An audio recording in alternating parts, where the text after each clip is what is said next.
কুরআন মধুর বাণী আমি যখনই শুনি আমার মন ভরে যায়।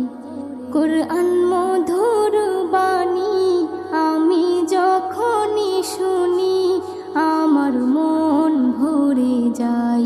শোনো মুমিন মুসলমান, পড়ে দেখো না কুরআন, কত শান্তি পাওয়া যায়। কুরআন